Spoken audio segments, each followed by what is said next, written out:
laquelle nous avons reçu, la manière par laquelle nous pouvons le recevoir. Ma consolation, mon appui, la solution, ma réponse, mon espoir, oh mon espoir,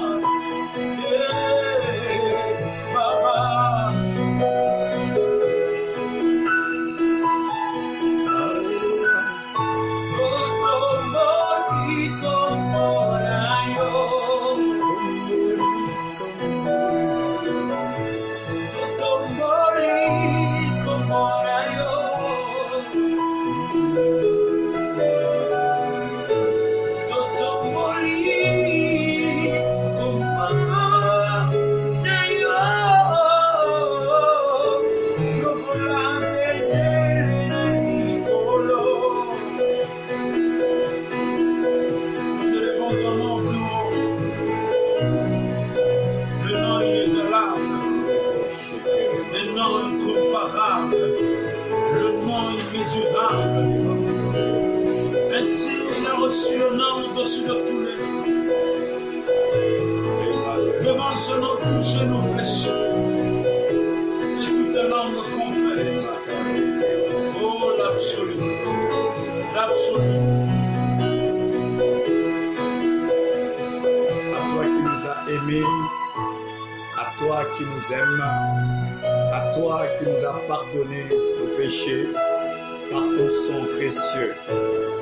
Reçois donc cet après-midi l'amour, l'honneur, la gloire, la puissance et la majesté au siècle des siècles. Tu es le Seigneur que nous reconnaissons. Tu es le Seigneur que nous adorons. Tu es le Maître que nous servons. Sois encore béni pour tout ce que tu fais et pour ce que tu feras encore cet après-midi. Reçois la louange, notre Seigneur et notre Dieu. C'est avec action de grâce et dans le merveilleux nom de Jésus que nous avons ainsi prié. Et nous disons Amen, Amen, Amen avec tous nos auditeurs de la radio JDH. Vous qui êtes connectés, frères et sœurs, serviteurs de Dieu, que la paix, le shalom de Dieu soit votre partage.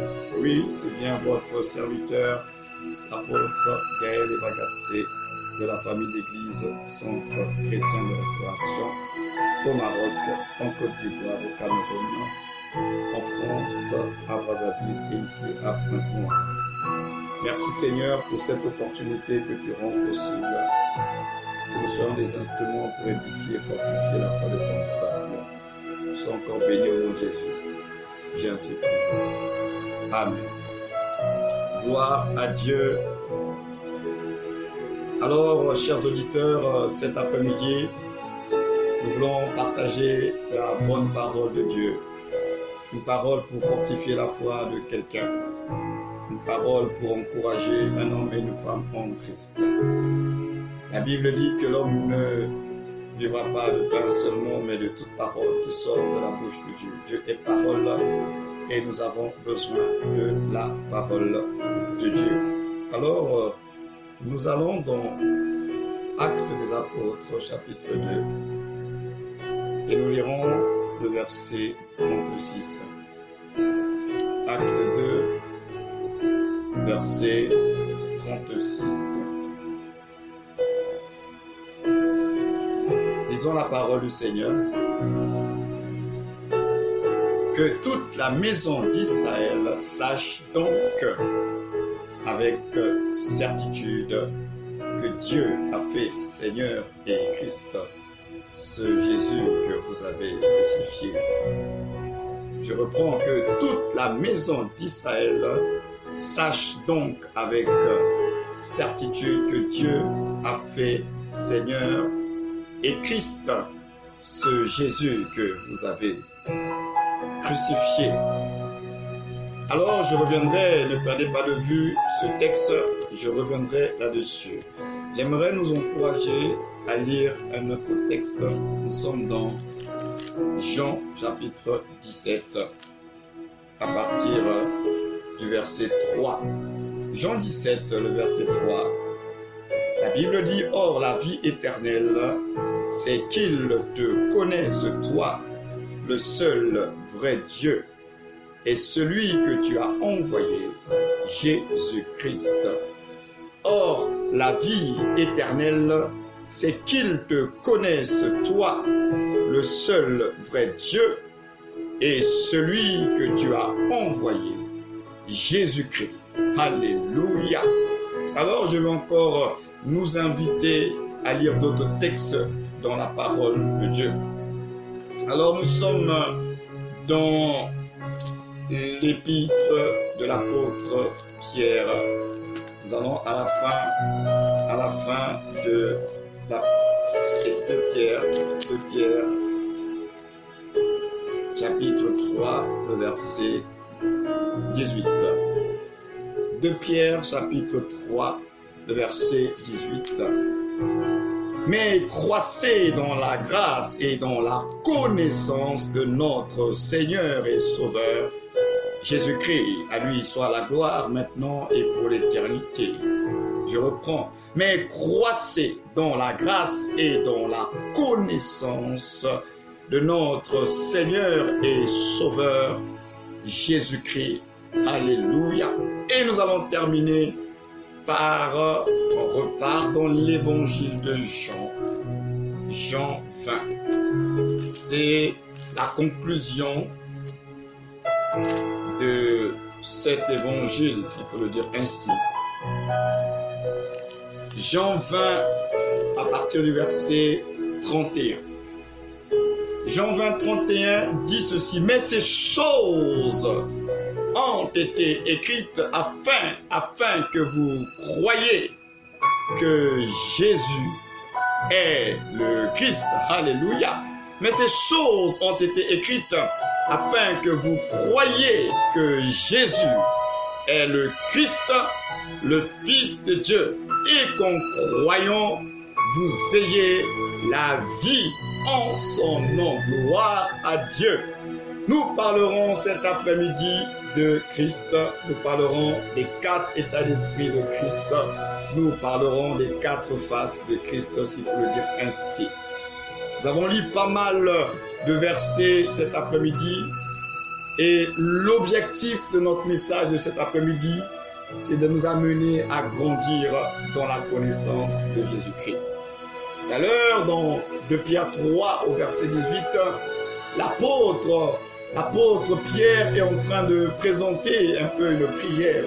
Et la prière de Pierre plutôt, il dit que nous puissions croître, c'est-à-dire grandir dans la connaissance, croître dans la grâce, croître dans la connaissance de Jésus-Christ. Donc cela veut dire que on peut grandir dans la connaissance de Jésus-Christ. On peut évoluer dans la connaissance de Jésus-Christ. C'est possible. Si Pierre plutôt le dit, c'est que c'est possible. C'est possible d'évoluer. C'est possible d'aller au-delà d'une simple information le concernant. Oui, Jésus, il est venu, il est mort pour nos péchés, à la croix et ça s'arrête là. Oh, c'est plus que cela. C'est plus que cela.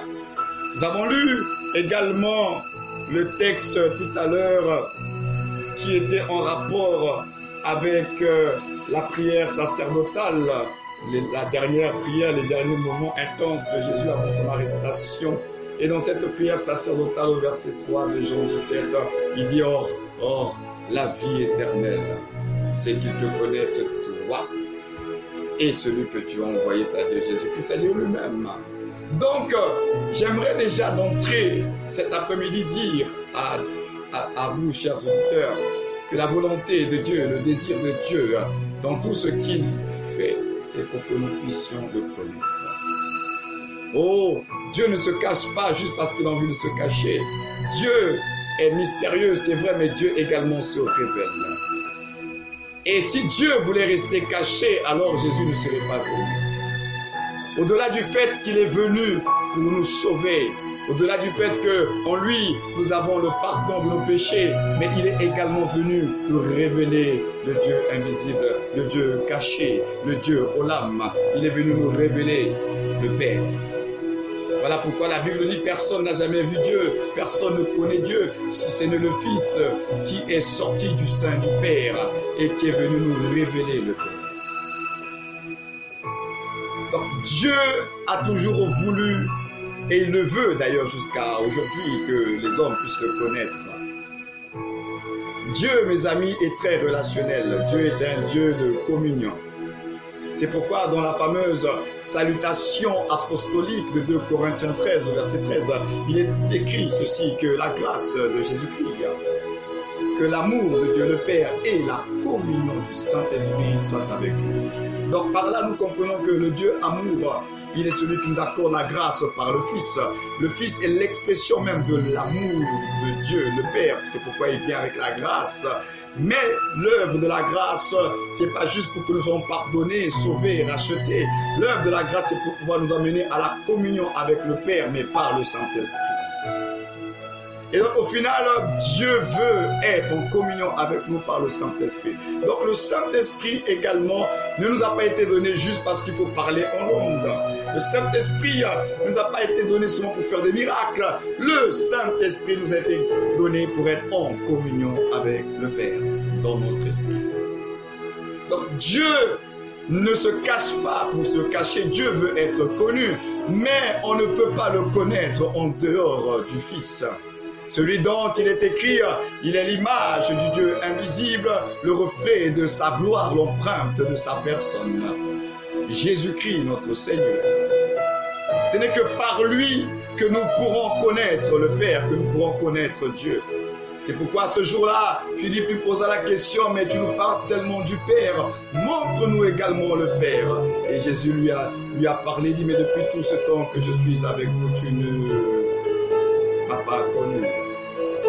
Tu ne l'as pas connu, tu ne m'as pas connu. En tout cas, Jésus est en train de faire comprendre à Philippe, tu n'as pas besoin de le chercher ailleurs, parce que celui qui m'a vu a vu le Père. Je suis dans le Père et le Père est en moi. Il n'est pas ailleurs si ce n'est que c'est moi son révélateur.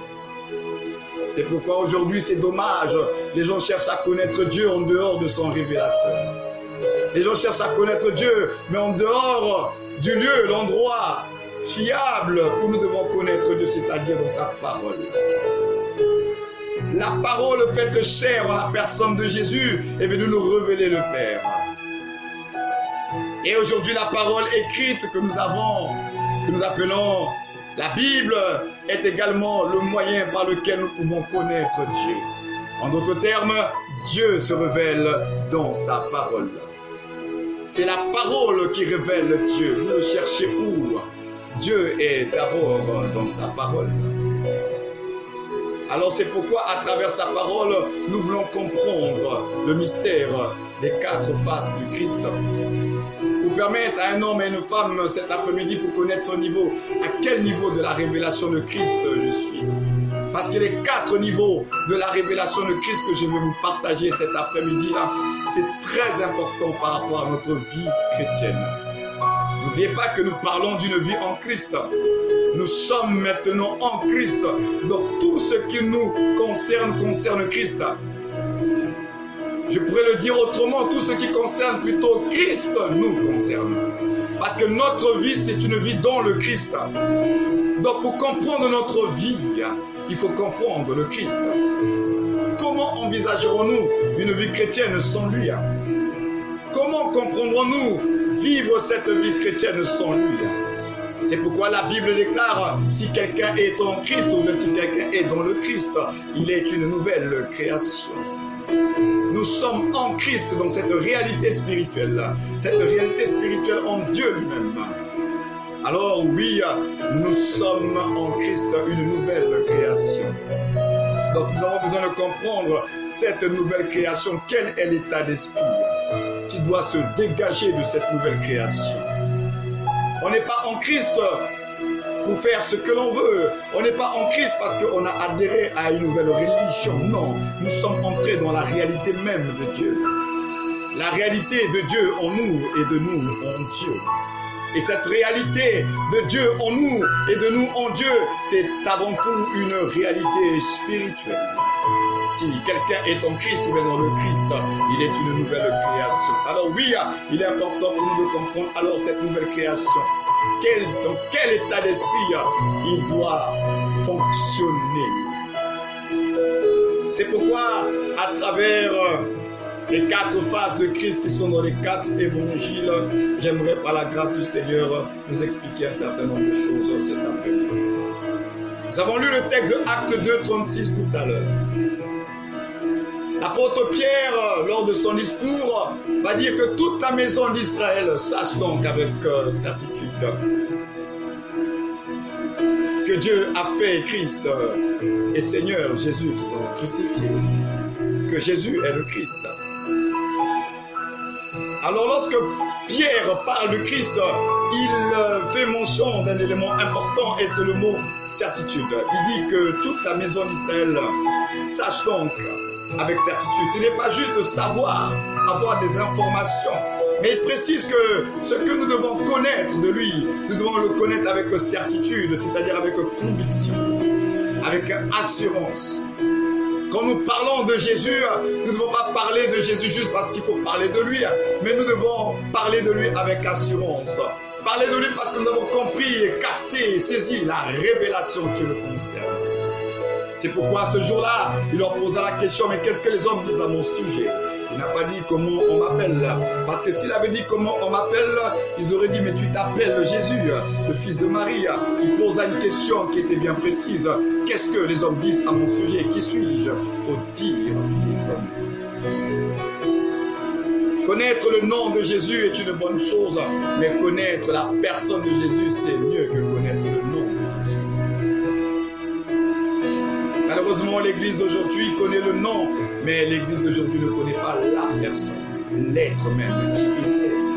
C'est pourquoi il posa la question, et cette question est encore d'actualité. Qui suis-je? Cher auditeur, toi qui me suis cet après-midi, qui est Jésus pour toi? Qui est-il? Quelle image, quelle perception tu as de lui? Qui est Jésus? Il leur posa la question, elle peut sembler bête cette question. Oh, j'aimerais dire à quelqu'un, elle n'est pas bête cette question, elle a tout son sens. Il a dit, qui suis-je? Il veut nous amener à connaître son être. Qui est Jésus? Si quelqu'un vous posait la question, mais qui est Jésus pour vous? Qui est-il? Qui est-il? Qui est Jésus? Comment le percevez-vous? Comment le voyez-vous?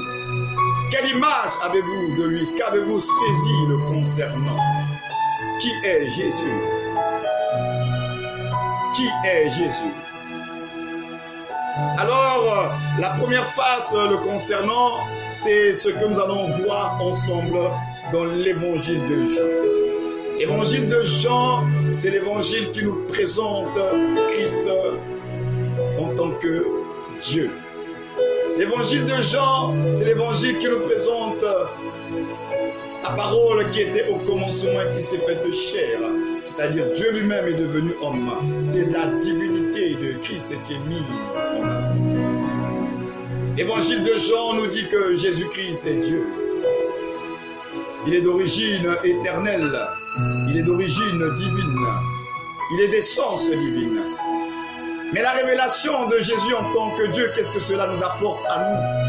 C'est bien de le savoir, c'est bien d'avoir cette information, mais qu'est-ce que cela nous apporte? Oui, c'est ça l'objet de ce que je vais partager avec vous. Qu'est-ce que cela m'apporte, le fait de savoir qu'il est Dieu? Mais justement, le fait de savoir qu'il est Dieu devrait normalement t'enseigner une chose importante, c'est-à-dire la crainte de Dieu. Le fait de savoir qu'il est Dieu et qu'il n'est pas un homme devrait nous enseigner combien nous devrions avoir la crainte de Dieu. Pourquoi? Parce que s'il est réellement Dieu, ça veut donc dire qu'il est omniscient, c'est-à-dire qu'il sait toutes choses, il ne découvre rien du tout. S'il est réellement Dieu, ça veut dire qu'il est omnipotent, il est capable de tout, il a tout le pouvoir, toutes les capacités, tout le potentiel. S'il est réellement Dieu, alors ça veut dire qu'il est omniprésent. Il est présent partout, il est le tout en tous. Alors si nous avons la conscience de cette vérité, le concernant, qu'il est Dieu, alors cette conscience de la vérité qu'il est Dieu doit nous amener à la crainte de Dieu. Ce n'est pas possible qu'un homme et une femme qui a compris qu'il est Dieu, omniscient, omnipotent, omniprésent et qui ne craigne pas Dieu. La révélation de Christ en tant que Dieu doit produire des vrais adorateurs. Les hommes et les femmes qui parlent de lui avec raison, avec crainte et tremblement. Alors lorsque dans ta vie, tu n'as pas la crainte de Dieu, ça veut donc dire que la révélation de Christ en tant que Dieu, tu ne l'as pas à capter, tu ne l'as pas à saisir. C'est dommage parce que même lorsque les choses surnaturelles se produisent, cela n'amène pas tout le monde à la crainte de Dieu. Donc sa divinité, ce n'est pas seulement une affaire d'opérer dans le surnaturel. Regardez les enfants d'Israël, ils ont vécu, ils ont baigné dans le surnaturel. Ils ont baigné dans le surnaturel, ils ont vu la main de Dieu en Égypte à travers les 10 plaies. Ils ont vu la main de Dieu dans le désert à travers la colonne de feu, de nuée. Ils ont vu l'eau sortir du rocher. Ils ont vu la manne être donnée. Ils ont vu ces choses-là. Mais ils n'ont pas tous craint Dieu. Ça veut dire que le surnaturel n'amène pas toujours à la crainte de Dieu. Mais alors, comment peut-on craindre ce Dieu-là qui opère même dans le surnaturel?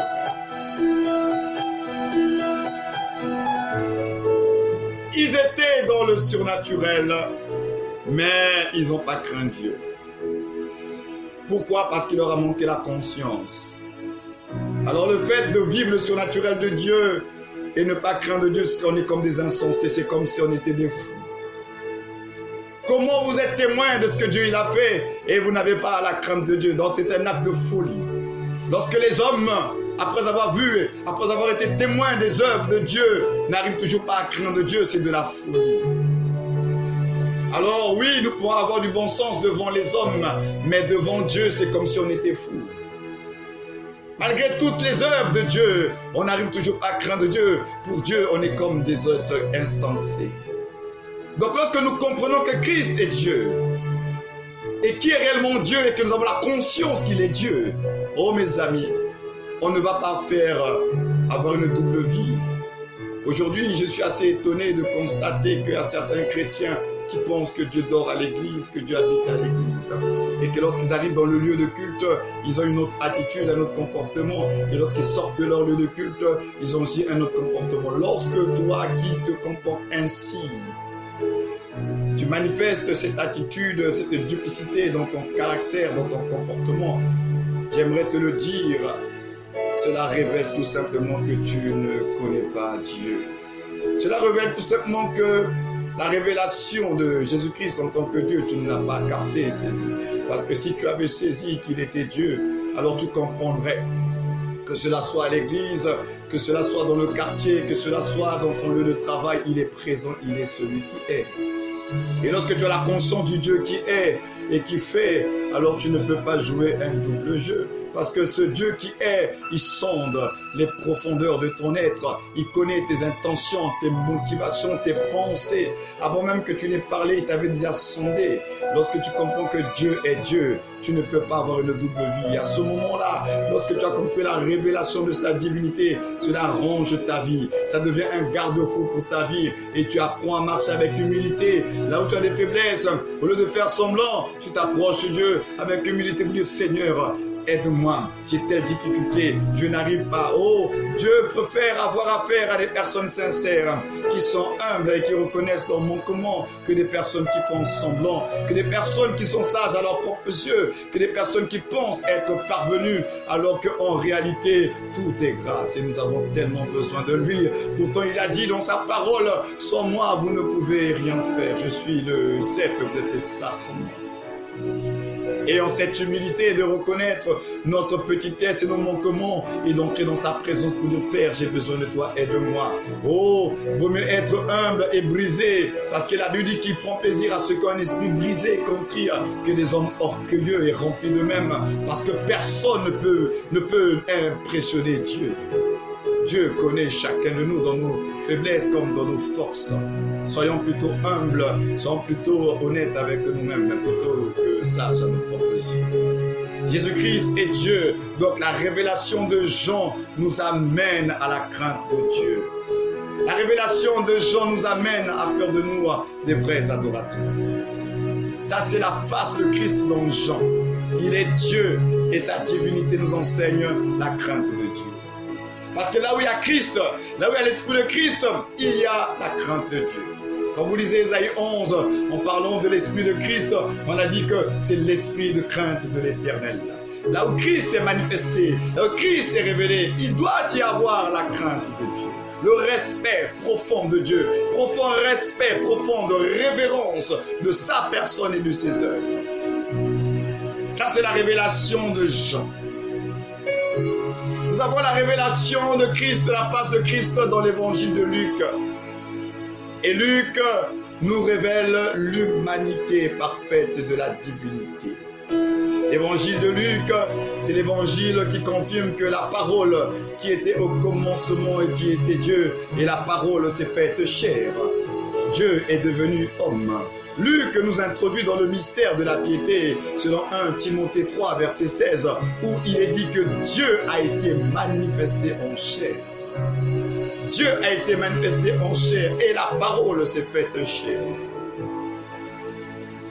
L'humanité parfaite de Dieu. Donc Luc, c'est l'évangile du Fils de l'homme, où on parle beaucoup plus du Fils de l'homme. Le Fils de l'homme, le Fils de l'homme, le Fils de l'homme. L'humanité de Dieu. Et Luc s'attarde sur comment il est arrivé dans le monde. Luc rentre dans les détails de son humanité. Comment l'ange est venu, comment tous les plus grands détails sont dans Luc. Et la révélation de Christ, l'homme parfait, nous donne l'enseignement de l'humilité de Dieu. Dieu est humble. Oh mes amis, lorsque j'ai découvert ce jour-là, au-delà de la puissance, de la grandeur, de l'amour de Dieu, que Dieu était humble, j'ai été brisé. Nous parlons beaucoup de Dieu dans des dimensions très fortes et puissantes, mais nous ne parlons pas assez de l'humilité de Dieu. Vous vous rendez compte, le Créateur est humble. Dieu lui-même, dans sa hauteur, est humble. Et la seule façon pour nous d'observer l'humilité de Dieu, c'est à travers son humanité. C'est à travers l'humanité de Dieu en Christ Jésus que nous découvrons un Dieu humble. Un Dieu humble, pourquoi? Parce que lorsque nous lisons dans Philippiens 2, mes amis, Philippiens 2, verset 5, Philippiens 2, le verset 5, nous présente cette humilité de Dieu. Dieu est humble. Oh, j'aimerais dire à quelqu'un, Dieu est humble. Alors si lui-même le Créateur, qui est élevé, exalté et humble, qui sommes-nous pour être orgueilleux à ce point-là? Nous nous appuyons sur les dons et les grâces que Dieu nous donne pour nous élever, alors que lui-même qui nous donne ses dons et ses grâces, il est humble. Ne voyez-vous pas que, encore une fois, nous faisons un acte de folie? Dieu lui-même, dans sa hauteur et dans sa grandeur, il est humble. Mais non, nous, avec la grâce que Dieu nous donne, les charismes, les talents que Dieu nous donne, nous nous élevons et nous sommes remplis de nous-mêmes, alors que le Créateur, il est humble. Dans Philippiens chapitre 2, regardez l'humilité de Dieu. Ayant vous les sentiments qui étaient en Jésus-Christ, Philippiens chapitre 2, le verset 5. Ayant vous les sentiments qui étaient en Jésus-Christ, existant en forme de Dieu, il n'a point regardé son égalité avec Dieu comme une proie à arracher. Mais, écoutez bien, il s'est dépouillé lui-même en prenant la forme, une forme de serviteur, en devenant semblable aux hommes. Et il a paru comme un vrai homme. Il s'est humilié lui-même, se rendant obéissant jusqu'à la mort, même jusqu'à la mort de la croix. Alléluia. Vous entendez ce que dit l'apôtre? Dieu s'est dépouillé. Donc, l'incarnation, le fait que la parole se fasse chair, c'est un dépouillement de la divinité. Dieu s'est dépouillé. Ah oui, nous parlons souvent du prix de la rédemption, mais nous ne parlons pas assez du prix de l'incarnation pour devenir chair. La Bible dit c'est dépouillé.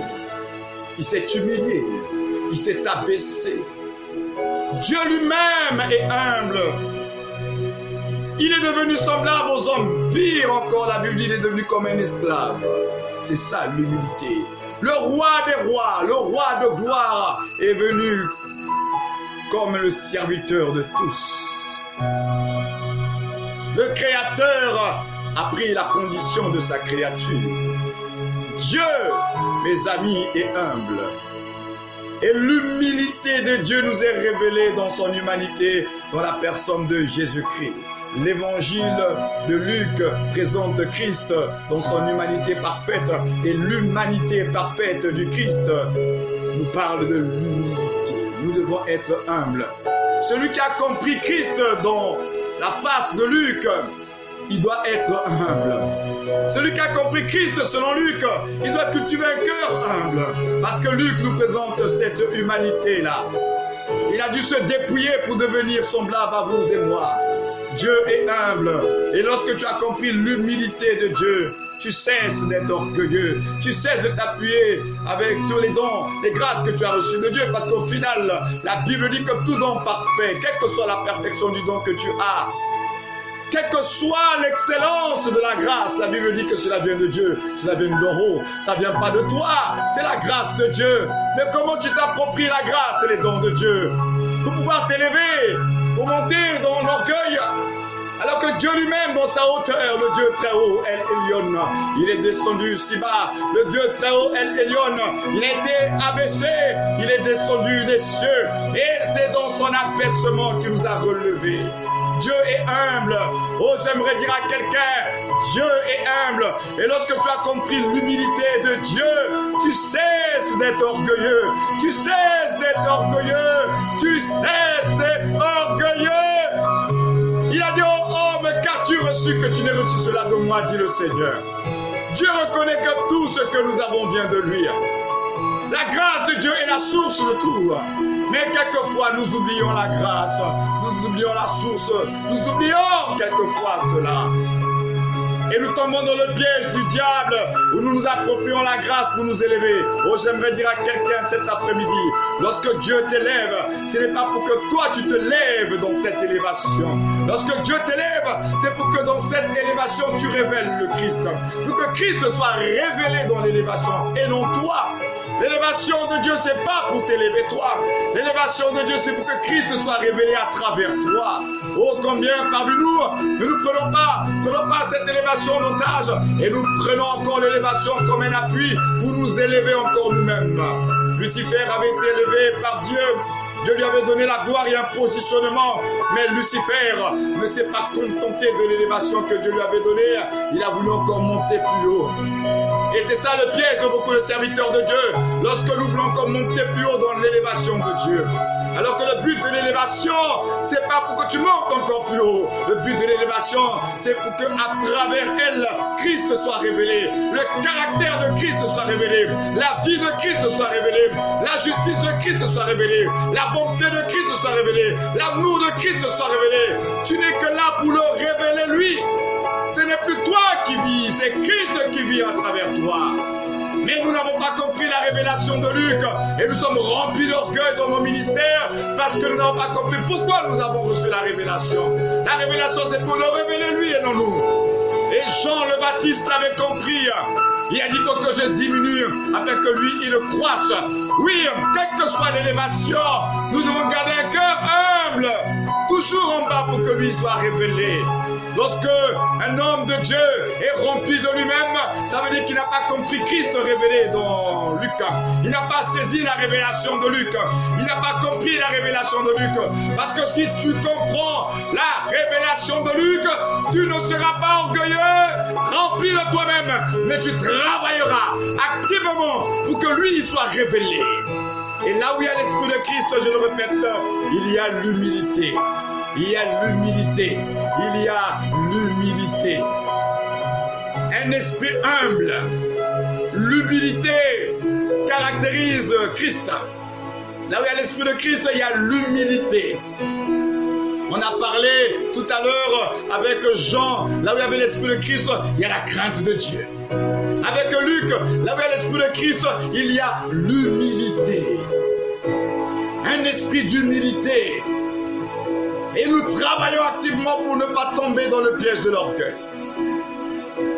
Troisième face de Christ, c'est la face qui est révélée dans Matthieu. Matthieu, c'est l'évangile du roi, du Messie.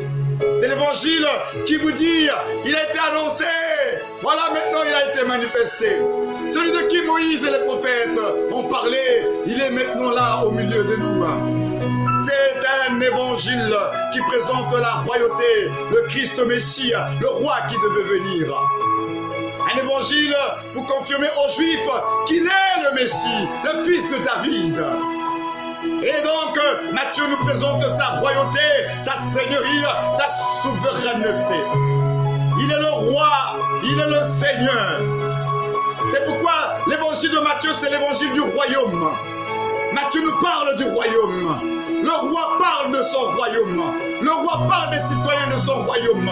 Matthieu nous parle du royaume de Dieu. Matthieu insiste sur le royaume de Dieu. C'est l'évangile du roi. Alors, là où il y a le roi, il y a nécessairement la volonté du roi. Là où il y a le roi, il y a nécessairement une soumission à la volonté du roi. L'évangile de Matthieu, lorsque tu as compris Christ révélé dans Matthieu, alors tu comprends que ce n'est plus toi qui vis, mais c'est le roi qui doit vivre à travers toi. Lorsque tu as compris Christ à travers Matthieu, alors tu comprends que c'est sa volonté qui doit être faite sur la terre et non ta volonté. Celui qui a compris Christ selon Matthieu, il ne travaille pas pour bâtir son propre empire, il ne travaille pas pour bâtir son propre royaume, mais il travaille pour le royaume de Dieu. Matthieu te dit, cherche premièrement le royaume de Dieu et sa justice. Matthieu te le dit, tu dois chercher le royaume de Dieu, la justice de Dieu, les intérêts de Dieu, doivent être tes intérêts, pas les autres choses, doivent être ta priorité.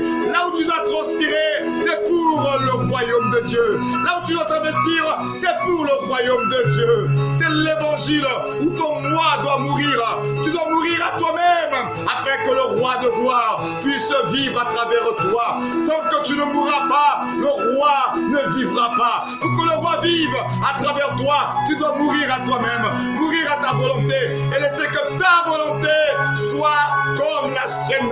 Oh, n'est-il pas dit dans le fameux Notre Père qui est aux cieux, que ton nom soit sanctifié, que ton règne vienne, ça c'est la royauté, et que ta volonté soit faite. Je le répète, là où il y a la royauté, il y a la volonté du roi, et là où il y a la volonté du roi, il y a la soumission. Christ révélé dans Matthieu nous apprend la mort à soi. Christ révélé dans Matthieu nous apprend la soumission à la parole de Dieu. La parole de Dieu nous a été donnée pas pour qu'on discute, pas pour qu'on réfléchisse là-dessus. Elle nous a été donnée pour que nous puissions croire. Nous devons croire à la parole du roi. Le roi a parlé, c'est la vérité. Le roi a dit, on s'exécute.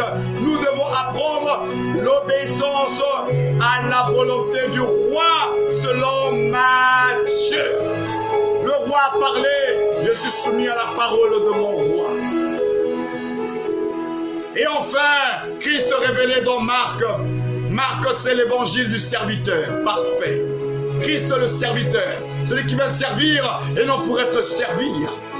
C'est pourquoi Marc n'a pas le temps de vous expliquer la naissance de Jésus. Marc, Jésus est déjà là et il agit, il guérit, il délivre, il est en action, il le sert. Il n'est pas venu pour être servi, mais il est le serviteur de tous. C'est pourquoi le résumé de ces 4 faces de Christ, c'est dans Philippiens 2 que j'ai cité tout à l'heure, versets 5 à 7. Vous avez le résumé de cela, les 4 faces, les 4 états d'esprit de Christ.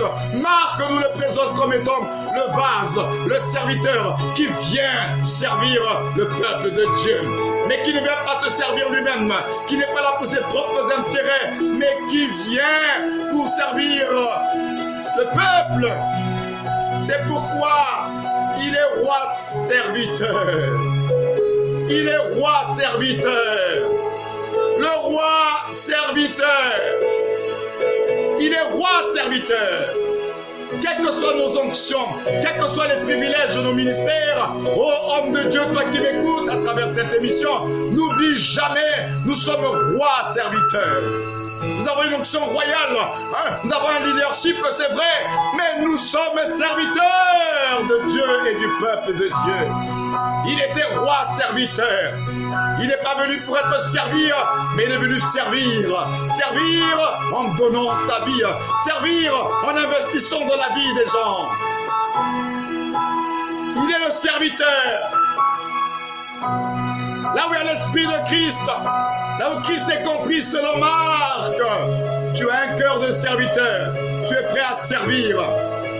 Tu sers avec amour. Parce que lui, il sert avec amour. Tout ce qu'il a fait comme service, pour nous, il l'a fait dans son amour. C'est pourquoi ce jour-là, lorsqu'il vint vers Simon, il lui posa la question, Simon, m'aimes-tu? Parce que pour servir Dieu, il faut comprendre l'amour de Dieu pour nous. Alors il lui posa la question, Simon, m'aimes-tu? Oh, il a dit, oh, tu le sais, Seigneur. Simon, m'aimes-tu? Tu le sais, Seigneur. En d'autres termes, il est en train de dire à Simon, est-ce que tu comprends mon amour pour toi? Parce que tu ne pourras pas me servir et servir mon peuple si tu n'as pas compris combien moi je t'aime.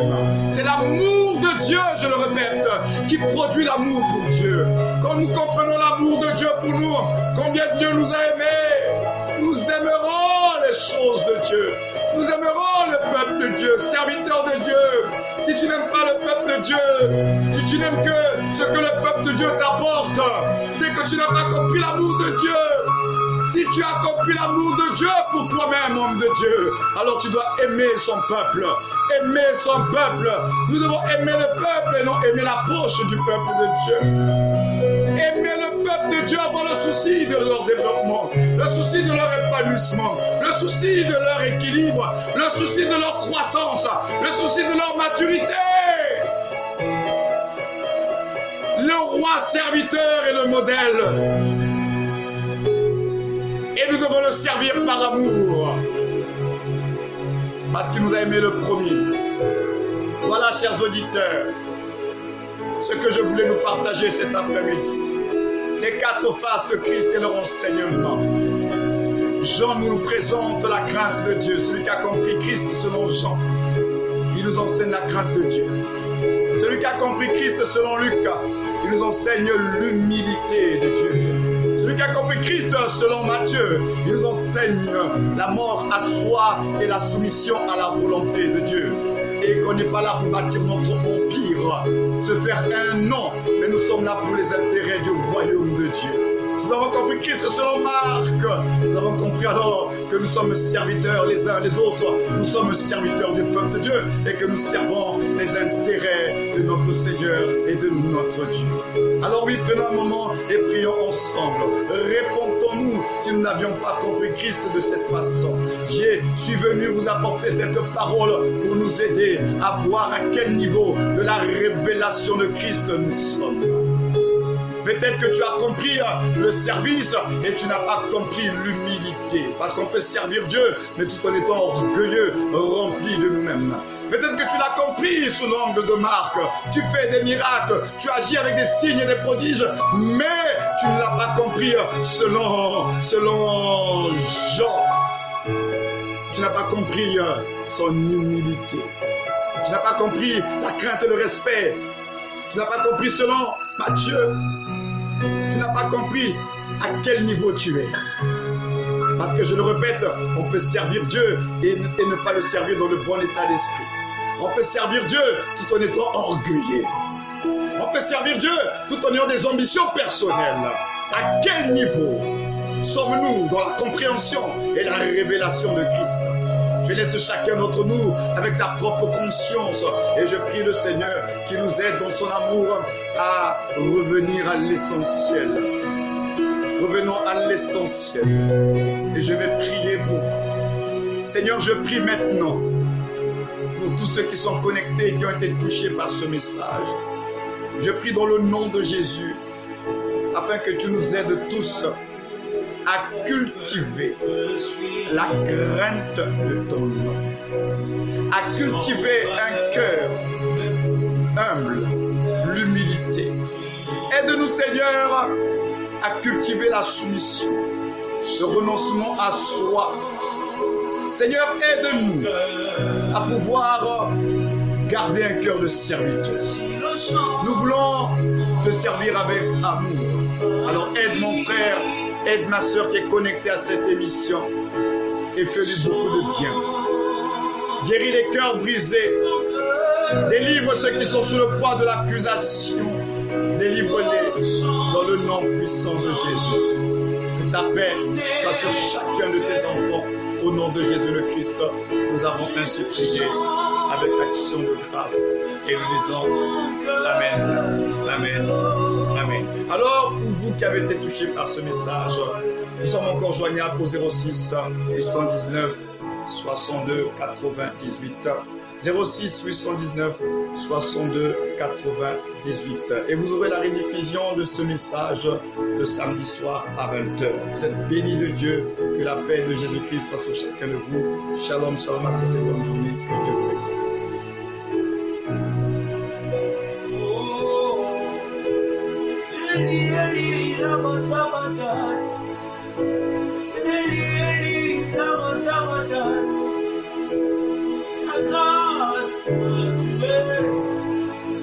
Ta grâce m'a aimé, ta grâce m'a pardonné, ta grâce m'a restauré. Béni, béni.